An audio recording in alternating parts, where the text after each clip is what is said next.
Labrīt visiem, kas ir pieslēgušies šajā saulainajā rītā pie mūsu webināra, kurā runāsim par darbības nepārtrautību un rezerves kopēšanu.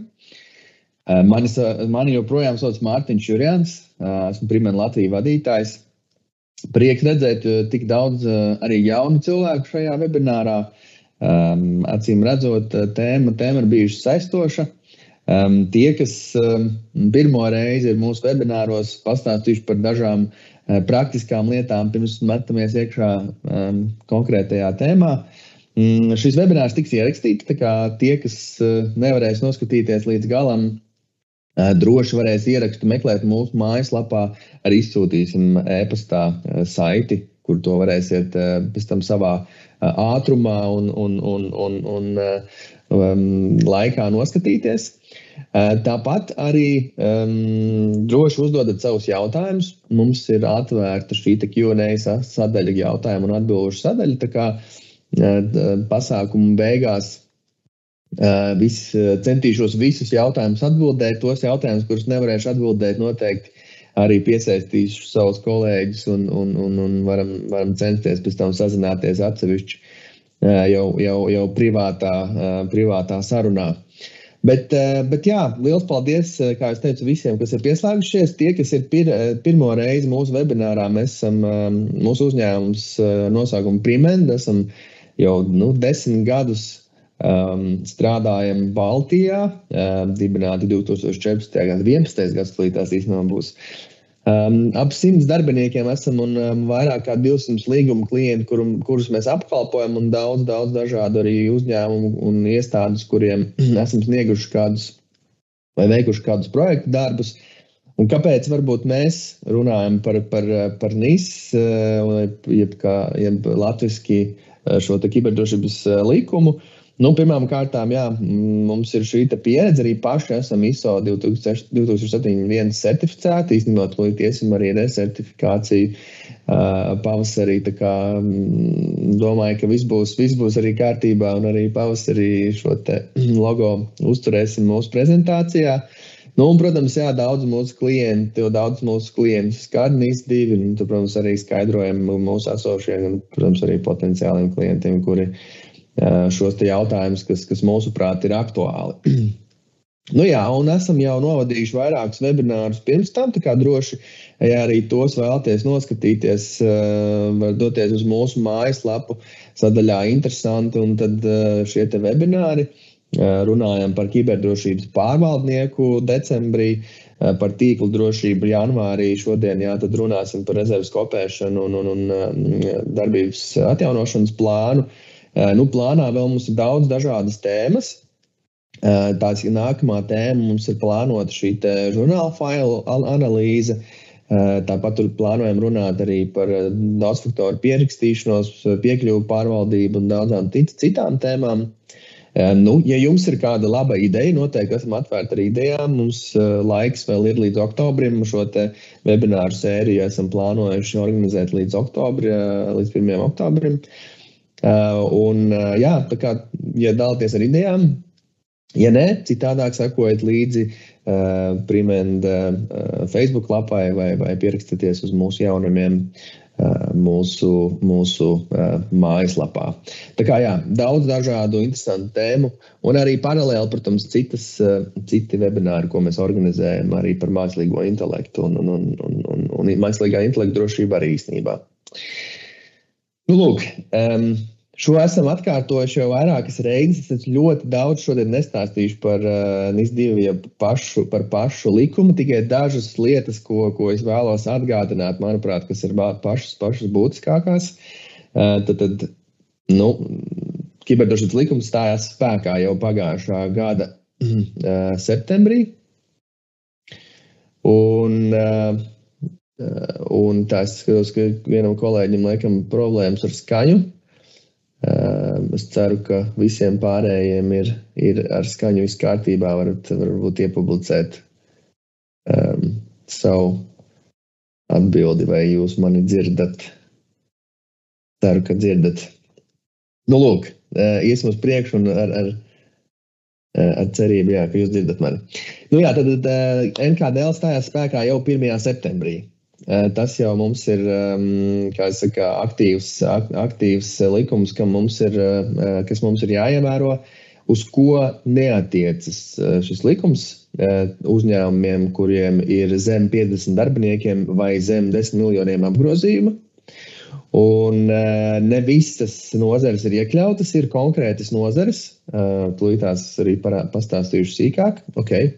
Redzu, ka pārējie dzirdot labi, paldies. Tad ne visas nozares iekļautas, ir nozares, kas ir, kā es saku, nozīmētas kā būtiskās un kā svarīgās, bet ir vairākas nozares, kas arī nav iekļautas, un tad šīs te konkrētās jau prasības, kas mums ir jāievēro, tās šobrīd, teiksim, ir izstrādes process, ministrskapta noteikumu projekts jau ir gatavs, un viņš, teiksim, iet šo te saskaņošanas ceļu, tur ir kaut kādas vēl nianses, teiksim, paši ministrskapta noteikumi nav vēl apstiprināti, tas, tāpēc neoficiāls informācija šobrīd mums ir ziņa, ka varētu būt ap aprīli šī te ministrskapta noteikumu pieņemšana. Tā kā, jā, tie, kas nav pārliecināti, vai uz viņiem attiecās vai nē, vai viņi ir šajā nozaru sarakstā vai nē, aizsardzības ministrija ir izveidojusi, kiberdrošības centrs izveidojuši šādu te testu, Montgov.lv, Sleepsuite.lv, Sleepsuite NKDL tests. Kā es teicu, ieraksts būs arī mūsu mājaslapā, varēsiet vēlreiz šo saiti pārbaudīt, vai NKDL tests ierakstiet vienkārši meklētājā, noteikti sameklēsiet.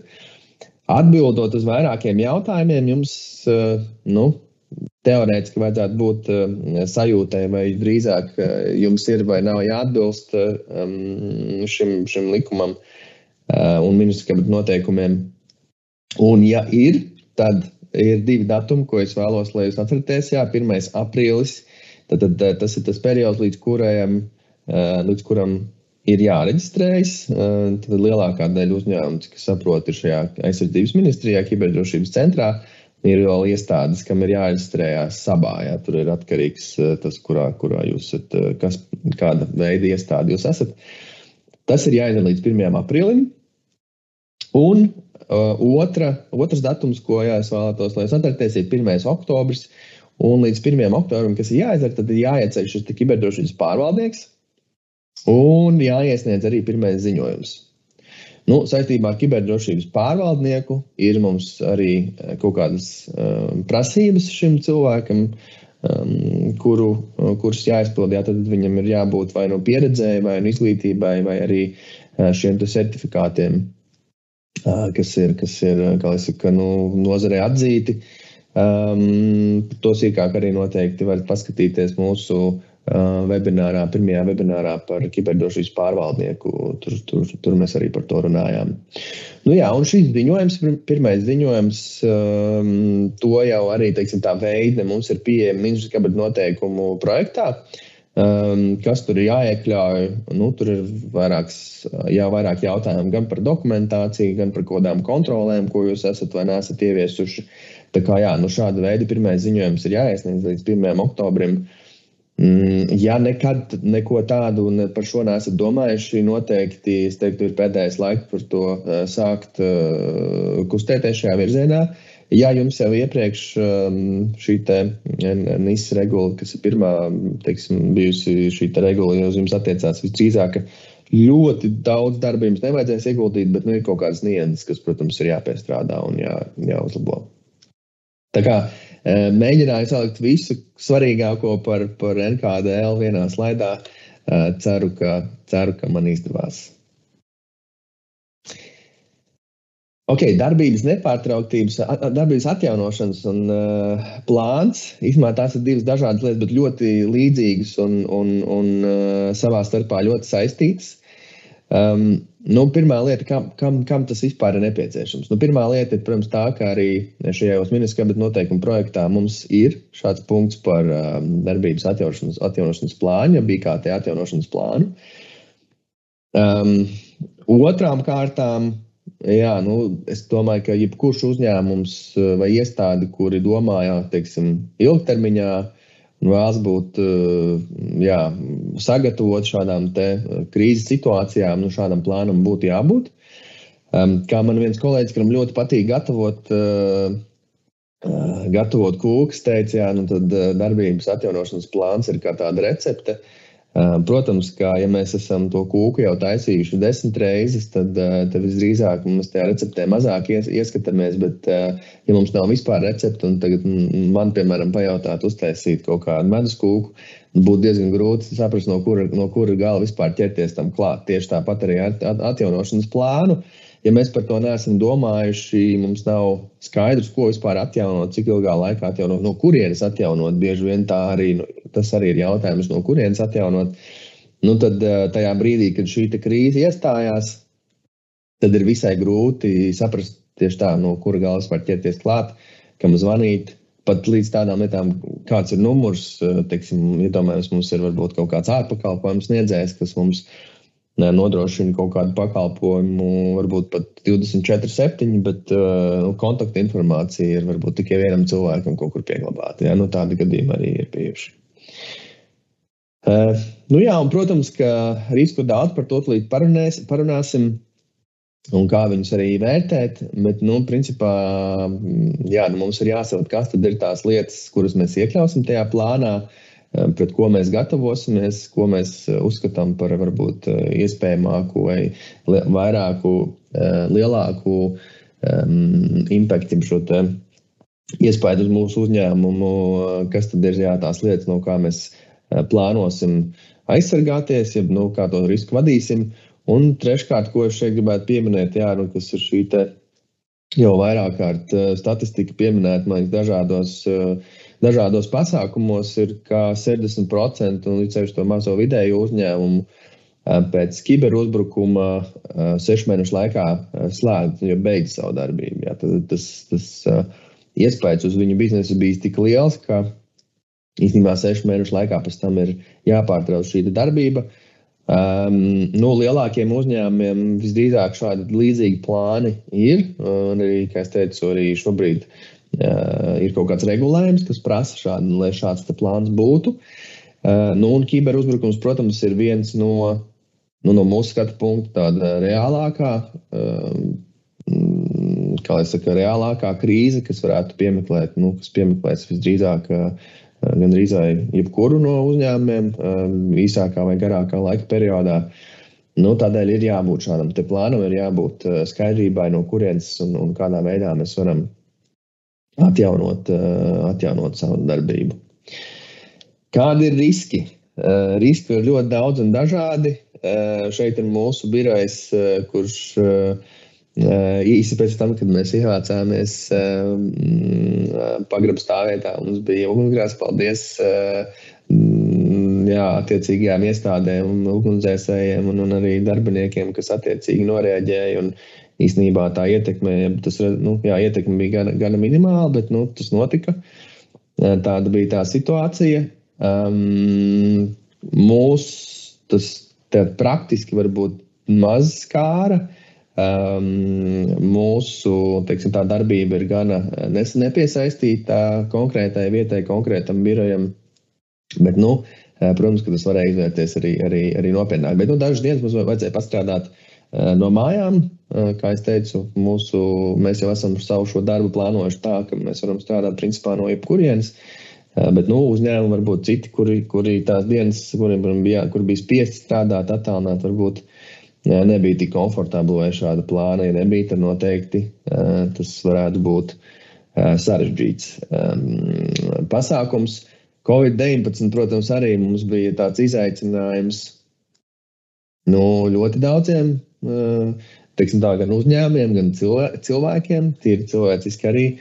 Es domāju, mentāli mums tas bija izaicinājums, bet ja mēs runājam par šo te darbības nepārtrauktību, protams, mums bija atkal uzņēmumi, IT uzņēmumi, kurus varbūt mazāk skāra darbs no mājām, ražošanas uzņēmums, vai cita veida uzņēmums, kuriem varbūt tas darbs ir daudz vairāk piesaistīts pie konkrētas lokācijas vai, kaut kādiem iekārtām.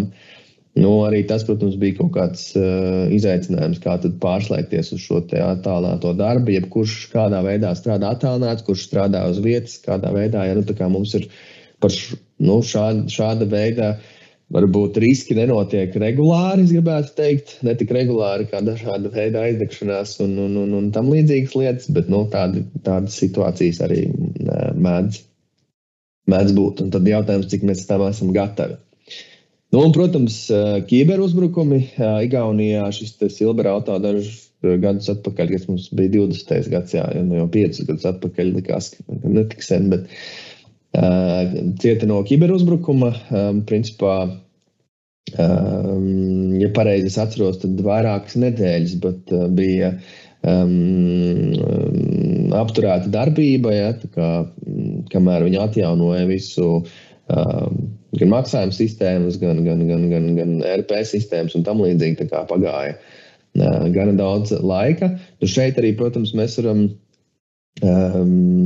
rēķināt, kāda tad bija šie te neiegūtie ieņēmumi, cik ilgi mums izmaksāja šādi dīkstā, plus, protams, papildus dažāda veida pakalpojumi un risinājumi, kas tika iegādāti tajā brīdī. Noteikti sāpīgs laiks, domāju, kā atceraties. Bet, kas ir, protams, svarīgi, šeit man piemērs no Igaunijas. Latvijā mēs par to nerunājam. Es gribētu teikt, ka diezgan maz mēs redzam šādus te rakstus, informāciju, un tas mērķis jau varbūt šeit nav varbūt kaunināt kādu vai teikt, ka kāds kaut ko nav līdz kādam izdarījis. Manuprāt, par to būtu jārunā, lai cilvēki saprot, ka tās lietas notiek, jo citādāk, ja mēs nerunājam, tad rodas ilūzija, ka kiberuzbrukumi nav, un tā ietekme kiberuzbrukumiem nav nekāda, lai gan reālajā dzīvē mēs redzam, ka tas notiek, un tā ietekme ir gana liela. Un tad, arī vēl salīdzinoši nesenais atgadījums par plūdiem Jēkabpilī. Atradu gan tikai Maxima bija publicējuši, ka viņu veikali, 2 vai 3 veikali, tātad neatceros no galvas, bija slēgti šo konkrēto periodu. Kā tad es pieņemu, ka veikala Maxima, šāda plāns arī bija, bet noteikti arī kādi mazākas iestādes vai mazāki uzņēmumi tika, ietekmēti. Un jautājums, vai viņi bija gatavi šādam notikumam. Tā kā tas, ko es varbūt gribēju pateikt ar šo slaidu, ka dažādi riski mums ir, tās lietas kā plūdi, ugunsgrēki, tā ir, mēs to vēlamies vai nevēlamies, bet tā ir vairāk vai mazāk ikdiena, un labāk būt gataviem un zināt to recepti, kādā veidā tad mēs atjaunojamies, ko mēs daram, kurš dara, kad dara, un jo citādāk, ja mēs to plānu sākam domāt tikai tajā brīdī, kad jau tā mums ir gana daudz stresa, tad visdrīzāk tas rezultāts nebūs tik labs tai kūkai, nebūs tik garšīgi, kā ja mēs darbotos pēc kādas konkrētas receptes. Parunāsim drusku par to pašu plānu. Ir lietas, par ko šodien prezentācijā runāšu sīkāk, ir lietas, ko šobrīd pieminēšu tikai un varbūt tik lielā detalizācijā neiesim, jo tur ir ļoti atkarīgs arī no katra biznesa specifikas. Bet tas pirmais solis noteikti ir vienmēr mums saprast, kurš tad būs atbildīgais par šo plānu. Tas nenozīmē, ka tas cilvēks būs atbildīgais arī par tā plāna varbūt, realizāciju šajā krīzes situācijā. Tur varbūt vairāk cilvēku, drīzāk un labāk, ka tur ir vairāk cilvēku, ka tur ir komanda iesaistīta. Jo, protams, arī nevienmēr mēs zināsim, kurā brīdī kāds cilvēks varbūt nebūs pieejams, viņš būs atvaļinājumā, varbūt ārpus vispār Latvijas, un varbūt tur ir, nezinu, ko darba nespējas lapa vai kaut kas tam līdzīgs. Tā kā noteikti labāk, ka tur ir komanda un vairāk cilvēki, kas vienu otru var aizstāt. Bet, ja mēs runājam par pašu plāna izstrādi, tad noteikti pārstāv tas ir kiberdrošības pārvaldnieks. Ja jums nav tāds, vai NIS2 uz jums neatiecās, un ja jums nav tāds jāieceļ, un tuvākajā laikā tāds nav plānots, tad noteikti to var arī izmantot ārpakalpojumā. Un tad ir cilvēks, kas šādus plānus ir veidojis citiem uzņēmumiem un var palīdzēt jums šim visam iziet cauri. Jā, tad, protams, mums jādefinē arī šis tvērums. Zinu, ka ir uzņēmumi, teiksim, kuriem ir gan ražošana, gan arī, nezinu, kaut kāda projektēšana un tam līdzīgi. Ja mums ir jāsadala šie biznesa, tā kā biznesa veidi, biznesa procesi jānodefinē, tad jāsaprot, kurus mēs iekļaujam šajā plānā vai kurus neiekļaujam. Iespējams, ka būs biznesa procesi, kur, kā es teicu, ietekme būs ļoti minimāla. Vienkārši cilvēki paņems savu datoru un dosies strādāt no mājām. Iespējams, būs biznesa procesi, kur ir ļoti piesaistīti kādai konkrētai, varbūt lokācijai vai konkrētām iekārtām un varbūt konkrētiem arī cilvēkiem. Tā kā tos noteikti mums būtu jāiekļauj un jāizskata primāri. Jā, un tad risku analīze, par to runāsim vienu soli arī tālāk, jo, runājot ar dažādiem cilvēkiem, atbildīgiem par šiem biznesa procesiem, visdrīzāk katrs teiks, ka viņa biznesa process ir vissvarīgākais, un tad ir kaut kādas metodas, kur vienu šodien pieminēšu, protams, ir vēl citas metodas, bet, kādā veidā mēs izvērtējam, kas tad ir svarīgākais, kas tad nav prioritāri, varbūt augstāk, un kas ir prioritāri, varbūt zemāk. Kāpēc tas ir jādara? Visdrīzāk, kā jau visiem mums resursi ir ierobežoti, runa ir ne tikai par ir kaut kādi naudas resursi, ir kaut kādi laika resursi un citādāk, ka mums jāsaprot, cik daudz mēs ieguldam šajā un kur varbūt mēs liekam uzsvars un kas mums tiešām ir visbūtiskākais šajos te soļos. Tad mums ir, kad mēs saprotam, kas ir tie biznesa procesi, kas ir tie riski, no kuriem kurus mēs vēlamies vadīt, tad mēs arī varam saprast, mums jānodefinē, cik ilgā laikā mēs varam atjaunoties un cik daudz datus mums ir jāatjauno, lai mēs varam turpināt to savu darbību. Par to arī parunāsim sīkāk šodien.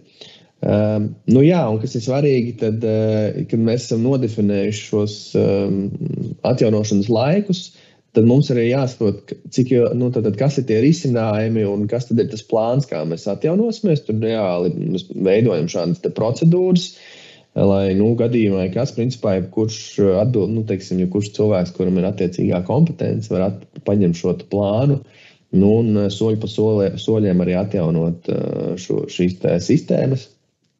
Un, risinājumi jau arī bieži vien mums jāsaprot, ka, ja mēs gribam atjaunot, piemēram, 5 minūšu laikā, tad mums ir jābūt attiecīgiem risinājumiem, kas to nodrošina.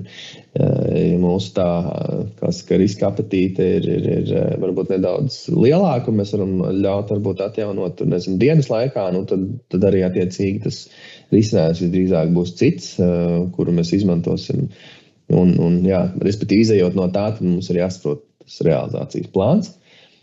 Kas ir ļoti būtiski arī, protams, plāna testēšana un uzturēšana, par to arī pieminējuši, kāpēc. Bet jebkurš plāns, kas tiek izveidot, noteikti ir jātestē regulāri. Kas ir regulāri, ir, protams, ļoti subjektīvi. Es teiktu, ka vismaz reizi gadā, bet, protams, atkarīgs no jūsu uzņēmuma, vai iestādes dinamikas.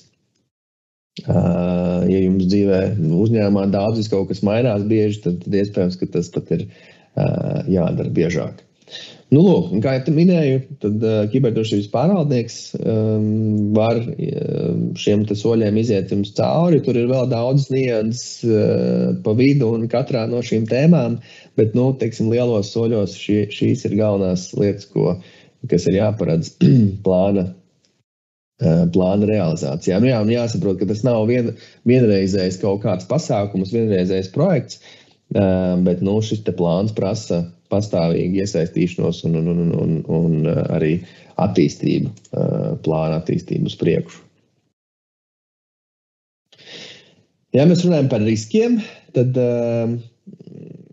un šiem te biznesa procesiem, kā es minēju, tad noteikti tie ir jāizvērtē ar kaut kādu metodi, jāpieiet šim ir kaut kā praktiski.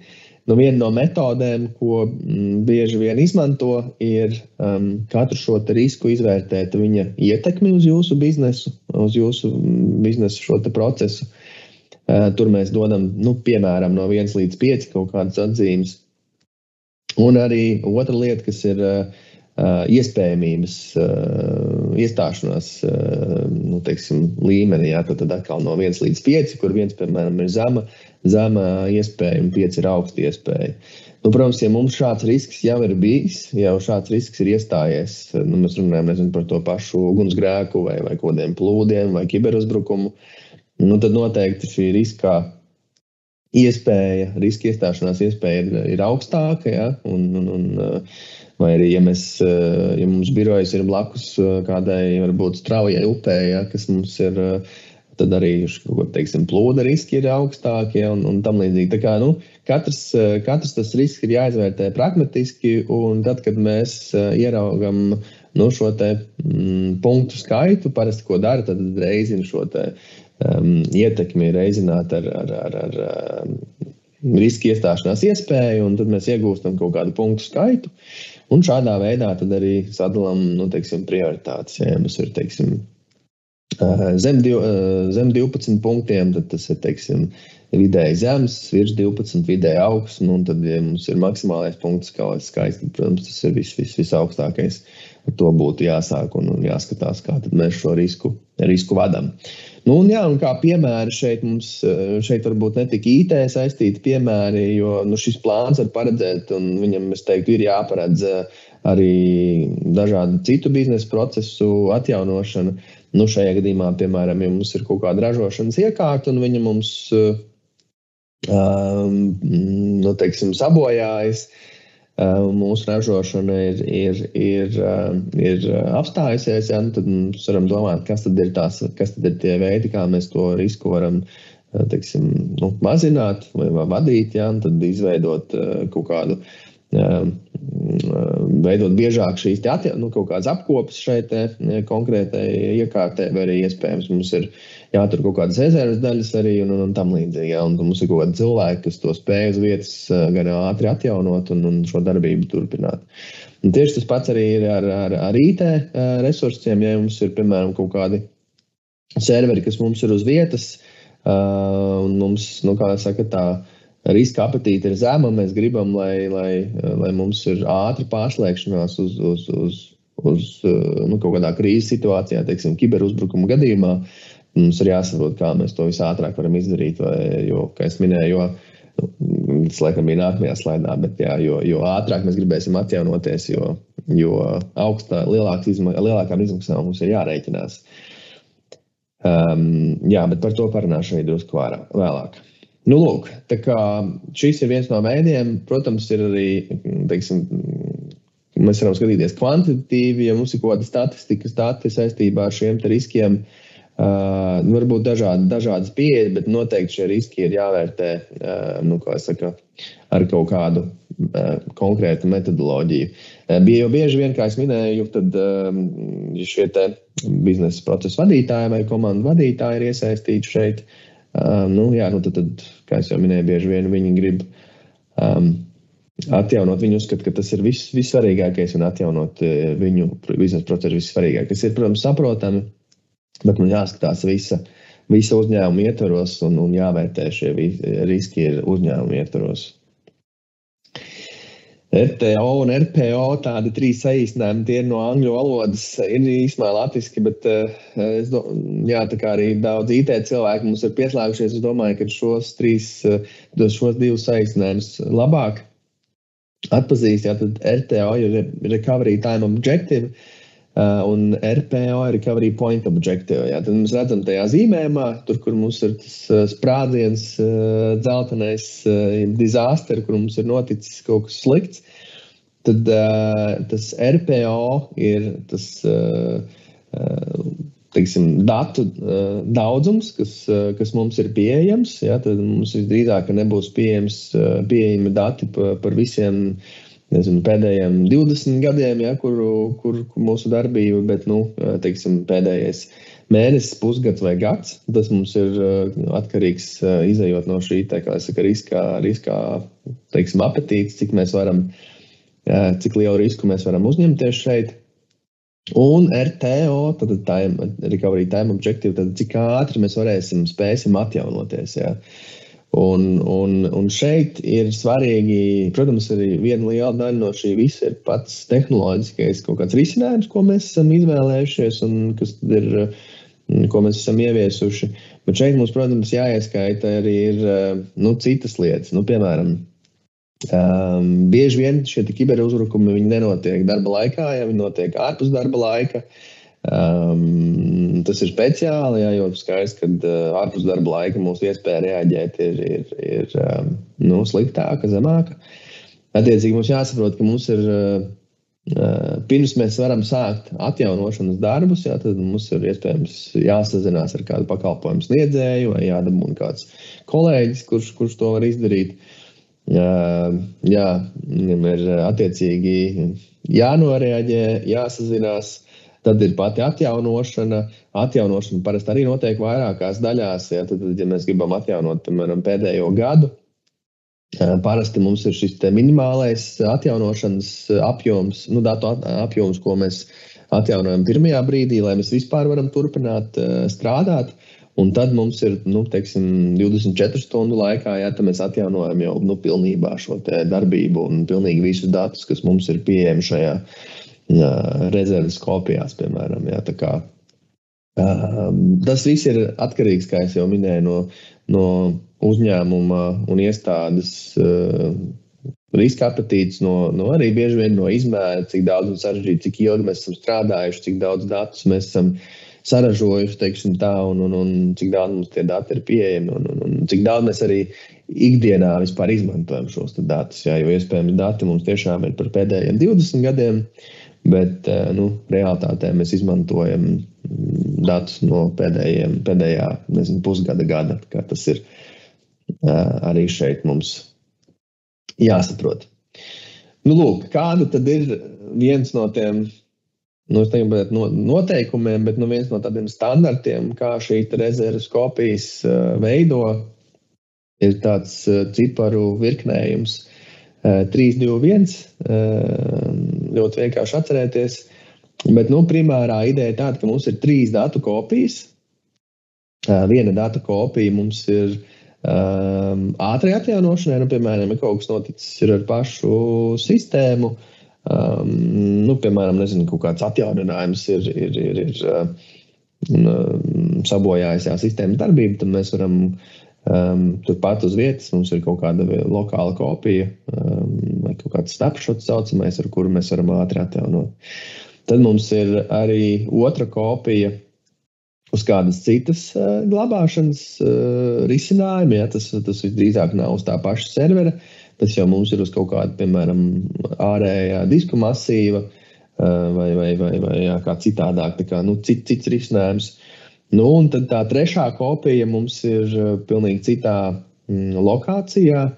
Bieži vien, tā ir tā kopija, kas ir, kā es saku, tādiem tiešām krīzes situācijām. Tā atjaunošana, no citas lokācijas parasti ir ilgāk, ar to ir jārēķinās. Bet, ir mums vēl cita kopija citā lokācijā, lai, izvairītos no šiem te iepriekš jau minētiem fiziskiem riskiem, ka mums ir kaut kādi plūdi, ugunsgrēki un tam līdzīgi. Vēl daži ieteikumi jums runājam par rezerves kopijām. Ir tāds uzskats, ka mākoņu pakalpojumiem nevajag veikt rezerves kopijas. Jā un nē, mēs tomēr rekomendētu veikt mākoņu pakalpojumiem šīs rezerves kopijas. Protams, ka mēs runājam par Microsoft, jo Microsoft, protams, ir mūsu tāds primārais partners un risinājumi, ko mēs izvēlamies, bet kuram arī mums ir šī kompetence. Bet, mēs runājam par Microsoft, teiksim, SharePoint dokumentu, šī politika ir 93 dienas. 93 dienu laikā no izdzēšanas mēs viņus varam atjaunot. Taču, kā mēs ļoti labi zinām, mums ir daudz arī dokumenti, uz kuriem attiecās daudz ilgāka. Teiksim, mums ar likumu ir pateikts, ka mums ir jāglabā šie dokumenti, gadu, citreiz, ja nemaldos, personāla dokumenti vispār jāglabā visu mūžu, ja, tā kā tas ir, bet, labi, neesmu personāla speciālists, tagad negribu šo apgalvot, bet, noteikti ilgu laiku mums jāglabā šie personāla dokumenti.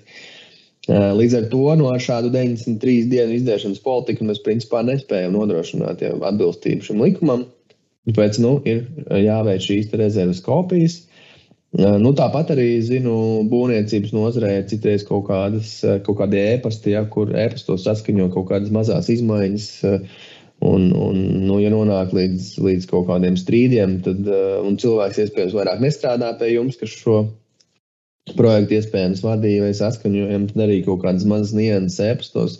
Ēpasts jau iespējams jau ir slēgts, dzēsts, un tad atkal mums nav šīs kopijas, kur mēs varam kaut kādā veidā pierādīt, ka tur bijis kaut kāds šāda veida saskaņojums ar klientu un tam līdzīgi. Tā kā, ja mēs izmantojam mākoņu pakalpojumu, noteikti ir savas rezerves kopijas, ko Microsoft pirmsim veids, lai uzlabotu, ja nodrošinātu šo 99,9% garantiju, darbības garantiju. Bet datu rezerves kopijas īstenībā ir mūsu pašu atbildība, jo citreiz jau šie dati var tikt dzēsti speciāli, citreiz netīšām no darbinieka puses, un, protams, ka Microsoft arī neviens īsti cits pakalpojums sniedzējs nevēlās uzņemties atbildību par šādām situācijām. Rezerves kopija atjaunošana ir regulāri jātestē. Tas noteikti ir, un es pat teiktu šeit regulārākā reize gadā, šīs rezerves kopijas, protams, atkarīgs ir tas veids, kā jūs veicat šīs rezerves kopijas, bet noteikti viņas ir jātestē. Ja jūs viņas automatizējat, tad es zinu, ir arī risinājumi, kuri mēs izmantojam, kur arī šī pārbaude, jeb atjaunošana, viņu ir iespējams automatizēt.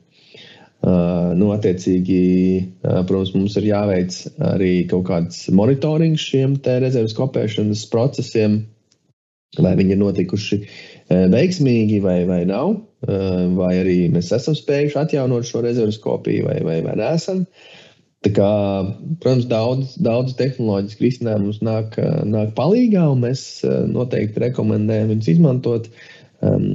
Ja cilvēks manuāli veic šo rezerves kopiju, tad var gadīties, ka atkal cilvēks, saslimā, kādu nedēļu, 2 neatnāca uz darbu, rezerves kopija netika izveidota, visdrīzāk, ka tieši tā kopija būs tā, no kuras jūs gribēsiet atjaunot, un, jums viņa vienkārši nebūs. Tā kā tā saucamais Murphy likums, kuru mēs visi ļoti labi esam piedzīvojuši vienā vai otrā veidā, visbiežāk nostrādā tieši šādā veidā. Un tad šai trešai kopijai, ko es minēju arī, kas ir šī varbūt tāda, ka tiešām, kad ir iestājies tāds, tiešām krīze, krīzes situācija, tad ļoti svarīgi, ka šī backup kopija, kas mums ir, viņa glabājās uz šī saucamā immutable storage, jeb risinājumu, kurš neļauj šo kopiju izmainīt. Jo, protams, arī, ja mēs runājam par šiem kiberuzbrukumiem, ja mēs runājam par šifrēšanas vīrusiem, tad bieži vien arī viņi izplatās uz šiem storage'iem, un viņi arī nošifrē šo storage backupus. Līdz ar to, tad ir jābūt kaut kādam vēl risinājumam, kas mums vienkārši neļauj šos šifrēšanas vīrusus, nevis ielaist, bet šifrēšanas vīrusiem izmainīt šo rezerves kopiju, jo var gadīties, ka arī rezerves kopija tiks nošifrēta. Un, tad gadījumā mēs gribēsim atjaunoties, tad tas nebūs iespējams. Kāpēc svarīgi ir testēt to mūsu plānu? Pirmām kārtām, kā es jau minēju, cilvēki un atbildīgie uzņēmumās mainās, viņi var mainīties, tas ir pilnīgi, tas mums ir jāparedz. Protams, personāls personāla vadība un arī tiešie vadītāji strādā uz to, lai tā mainība būtu pēc iespējas mazāka, bet reālā dzīve tomēr ir tāda, kāda viņa ir. Nevienmēr tas ir, teiksim, kaut kādi faktori, ko mēs varam ietekmēt.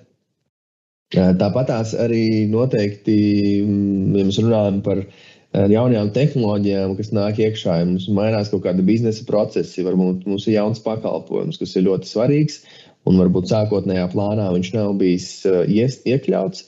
Jā, tad mums ir vienmēr jāskatās, vai ir lietas, vai šis plāns vēl joprojām atbilst, teiksim, realitātei šiem vajadzībām, kas mums ir jaunajā, jeb esošajā biznesa vidē. Un par tehnoloģijām, ko es jau pieminēju, bet, piemēram, mākslīgais intelekts. Zinu, ka ir daudzi uzņēmumi arī skatās šajā virzienā, un ir uzņēmumi, kas jau strādā pie risinājumiem, tā skaitā arī mēs. Bet arī jāskatās, protams, kas tad ir plāns B, ja gadījumā šis risinājums mums kaut kādu iemeslu pēc pieviļ. Šis pakalpojums sniedzējs mums nevar nodrošināt vienu vai otru šo tehnoloģiju, kas tad mūsu plāns B, kā mēs reaģējam. Jā. Tā kā mums ir, un mākslīgais intelekts, protams, nav vienīgā tehnoloģija. Es zinu arī, ka, piemēram, aviācijā arī daudz kas notiek digitāli, bet viņi tāpat tur drošības labad šīs teiksim, pārbaudas kaut kādas lapas arī fiziskā formātā, lai gadījumā, ja kaut kas notiek arī šo digitālo risinājumu, lai ir šie kaut kādi pārbaudas čeklisti vai pieņemšanas kaut kādas veidlapas, lai tā darbība neapstātos šajā gadījumā. Tad nepieciešams pastāvīgi, principā, atjaunot to plānu, varbūt ne būtiski, varbūt visdrīzāk, ka nav tā, ka katru gadu viņš būs jāpārstrādā, bet kaut kādi uzlabojumi noteikti ir jāveic, un no tā mēs visdrīzāk neizvairīsimies. Atgādinu, ka droši varat arī publicēt arī savus jautājumus, ja jums vēl tādi ir. Ja mēs skatāmies no mūsu puses, kā tad Primena var palīdzēt, un mēs varam palīdzēt gan ar NIS šo te atbilstību, gan īstenībā, kā esam visos webināros arī uzsvēruši, šī te kiberdrošības likums, viņš jau, protams, ka primāri viņš attiecās uz konkrētajām nozarēm un uz konkrētajiem uzņēmumiem, bet nekas slikts tur nav. Mūsuprāt, tur ir, ir varbūt lietas, kas tiešām ir svarīgas, teiksim, tādai kritiskās infrastruktūras iestādēm un tam līdzīgi, bet lielākoties šī prasības, kas mums tur iestrādātas, ir ļoti loģisks un, es teiktu, pamatots, ja mēs domājam par savu biznesa nepārtrauktību. Tāpēc, ja arī jums neatbilst un jūs neesat pakļauti šīm te konkrētām nozarēm, tad noteikti tāpat ieteiktu izskatīt šo likumu un paskatīties, kas tad ir tās lietas, kas jūsu biznesam varētu dot šo te pievienoto vērtību.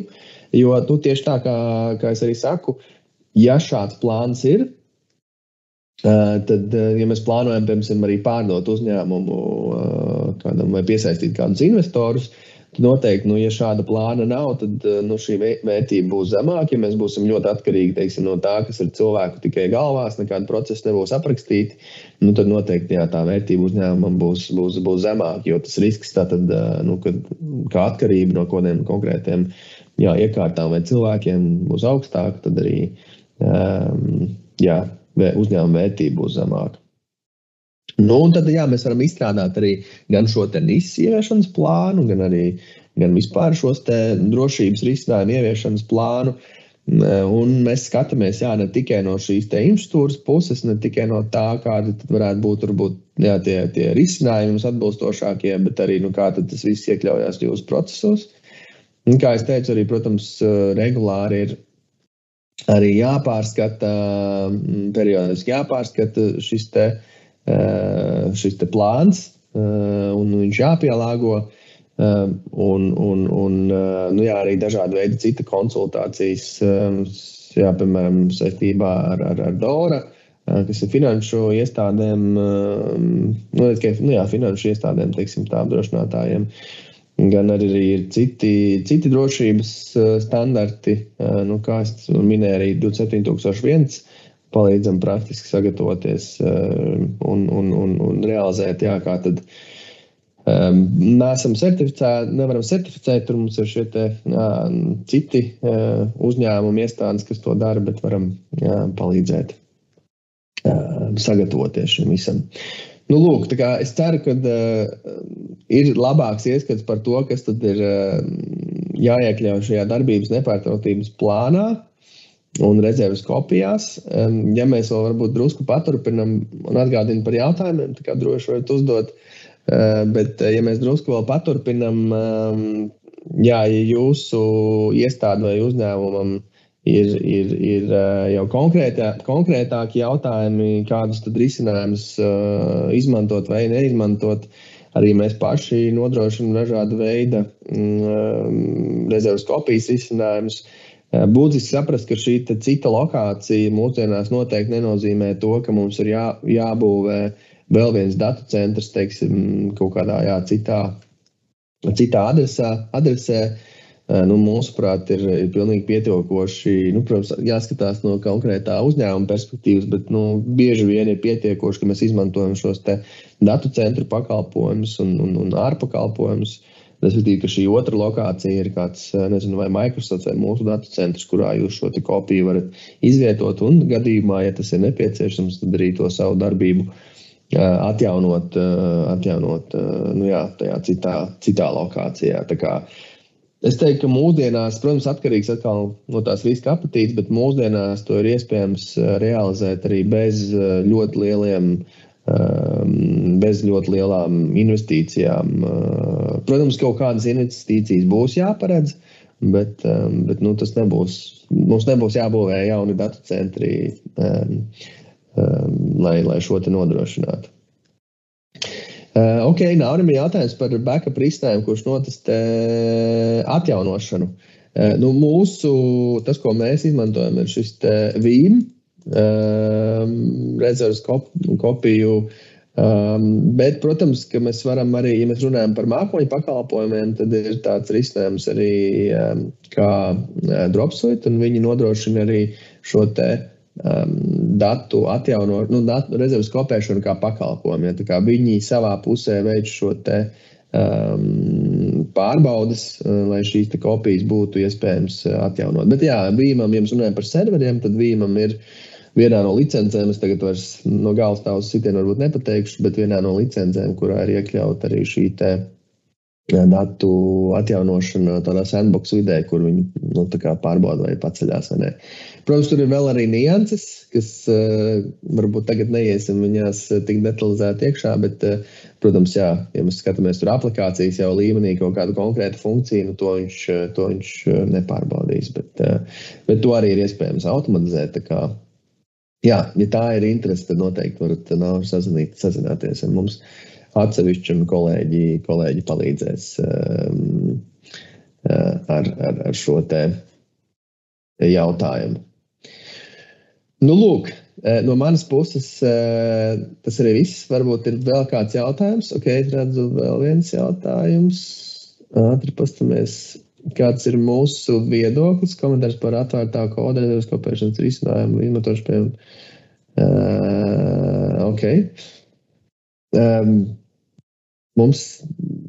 Mēs neesam par vienu par otru, mēs esam par to, kur mums ir kompetence. Mums īstenībā arī ir Proxmox kompetence, kā tur varam arī mūsu kolēģis var nokomentēt, varam arī atsevišķi parunāt par to, ja ir nepieciešamība. Bet, protams, ja mēs skatāmies no mūsu perspektīvas kā pakalpojums sniedzējs, tad mēs skatāmies tos risinājumus, kurus mēs varam pārvaldīt vairākiem klientiem, bet ja mēs runājam par atsevišķu uzņēmumu infrastruktūru un par konkrētiem, varbūt kaut kādiem uzstādījumiem, tad kāpēc nevienmēr, protams, ir jāizvēlās. Katram ir plusi mīnusi, mēs neesam ne par vienu, ne par otru. Arī, teiksim, ja mēs runājam, varbūt kaut ko sliktu arī var pateikt, lai tas viss neizklausās tik skaisti.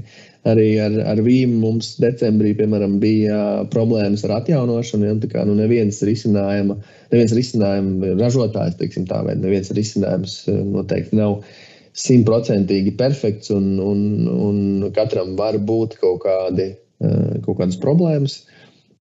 Un Karš vienmēr, protams, jautājums, cik vai ir mums kaut kāds atbalsts vai kaut kāds ražotājs, kas mums nodrošina kaut kādu šo te atbalstu, vai mums ir kaut kā pašiem jātiek galā, vai tad tas viss vienkārši jāparedz, cik tas ir svarīgi un kāds tad ir mūsu šis te plāns. Ok. Paldies arī par jautājumiem. Noteikti, ja rodas vēl, sazinieties ar mums uz info@primen.com vai rakstiet man uz martiņš.jurjāns@primen.com. Un noteikti labprāt parunāsim arī par jūsu to situāciju, kas tad ir jūsu šis atjaunošanas plāns, un kolēģi tad arī var palīdzēt viņu gan sastādīt, vai iespējams vienkārši nokonsultēt par kaut kādiem uzlabojumiem un tam līdzīgi. Tā kā liels paldies jums par uzmanību, ceru, ka bija interesanti. Ierakstu skatieties noteikti mūsu mājaslapā un tiekamies nākamajos webināros. Liels paldies, tā!